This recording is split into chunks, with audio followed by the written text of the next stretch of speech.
अगर इस्लाम के कारण आतंकवाद होता, मेरा सवाल जरा समझ लीजिए, अगर इस्लाम के कारण आतंकवाद होता तो दुनिया के कौन से देश में सबसे ज्यादा आतंकवादी होना चाहिए? इंडोनेशिया में। सऊदी अरेबिया बहुत छोटा है, पता नहीं हमारे बंबई के बराबर भी है कि नहीं। सऊदी अरेबिया बहुत छोटा है, सबसे ज्यादा आतंकवाद होना चाहिए इंडोनेशिया में, दुनिया का सबसे बड़ा मुस्लिम देश, वहां इस प्रकार का आतंकवाद नहीं है। नंबर 2, वो एरिया देखिए, अभी सवाल आपको बताया गया उसको याद रखिएगा। इस दुनिया के आतंकवाद से, जिसको इस्लामिक आतंकवाद कहा जाता है गलती से, कैसा कहा जाता है वो भी मैं बताऊंगा।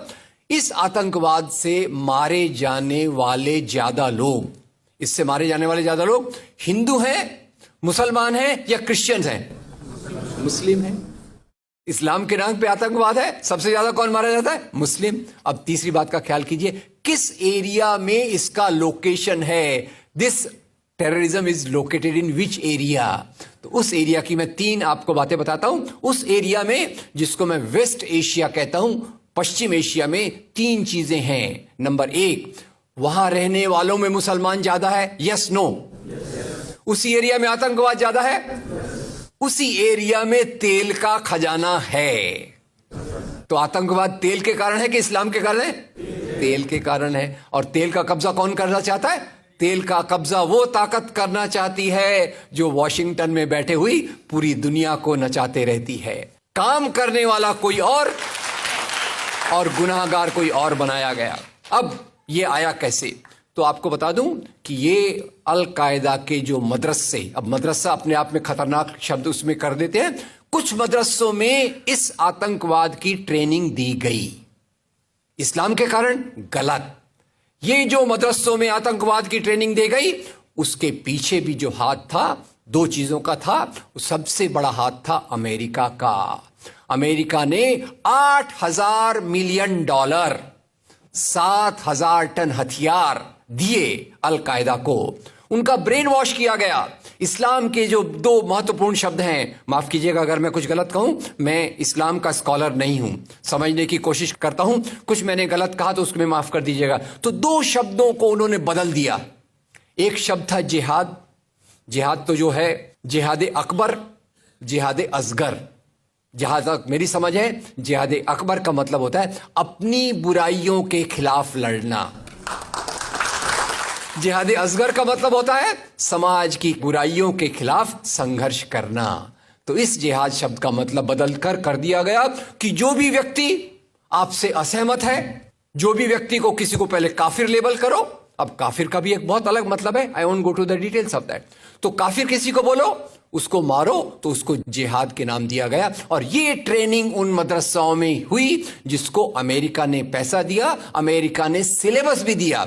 और तो और मेरी समझ है, मदरसों में कुरान की ट्रेनिंग देते हैं, वो कैसे होना चाहिए वो आपके बीच में चर्चा का मुद्दा है। पर यहां जो ट्रेनिंग दी गई, उसका सिलेबस वॉशिंगटन में बनाया गया।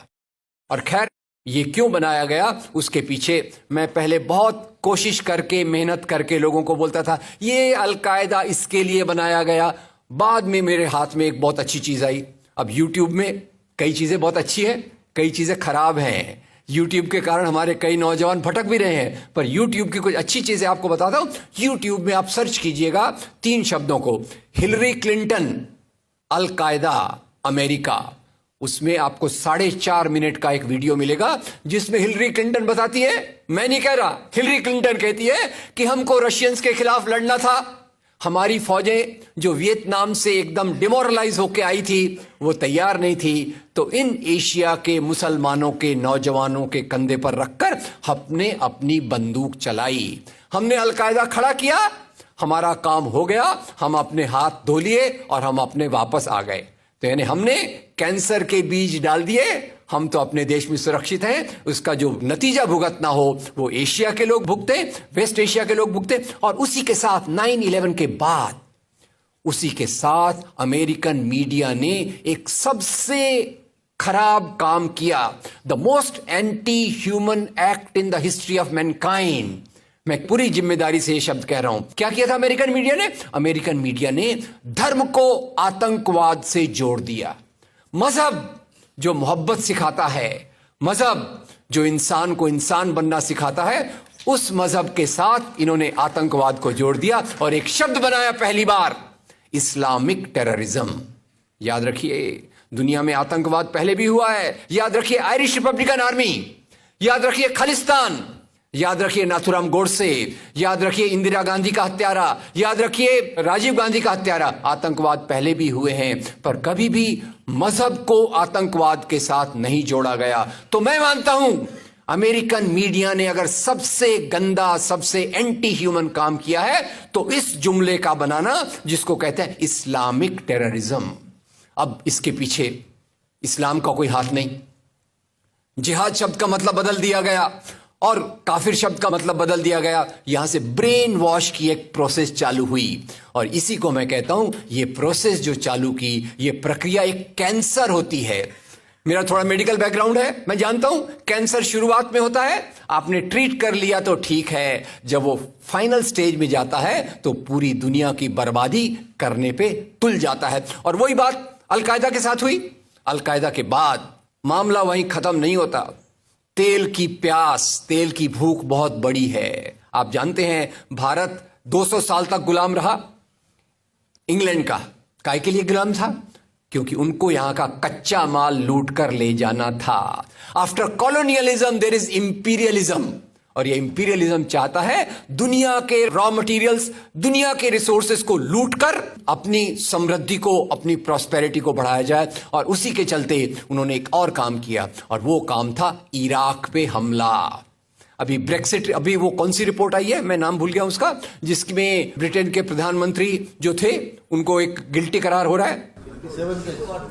वो रिपोर्ट में पहले उन्होंने तय कर लिया कि हमको इराक पे हमला करना है, बाद में आर्ग्यूमेंट ढूंढते रहे कि भाई कौन सी बात पे हम इराक पे हमला करें। तो बोले अरे इराक के पास तो वेपन्स ऑफ मास डिस्ट्रक्शन है। उस बात पे लंबी बहस चली और यूनाइटेड नेशंस, जिसको अमेरिका ने अपने जेब में रख लिया है, उसके सहारे से उन्होंने इराक पे हमला किया। और वो इराक पे हमले के कारण जो वहां की आर्मी स्ट्रक्चर था, जो फौज का स्ट्रक्चर था, वो डिस्टर्ब हो गया।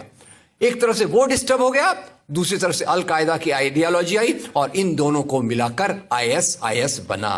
काम है इस्लाम का नाम, इस्लाम के नाम पर जो काम हो रहा है वो वास्तव में it is a design of imperialist powers to control on the oil resources of the world. इससे गंदी बात दुनिया में कोई नहीं हो सकती कि मजहब के नाम पर एक पॉलिटिक्स, मजहब के नाम पे आर्थिक समस्याओं को अमेरिका हल करने की कोशिश कर रहा है।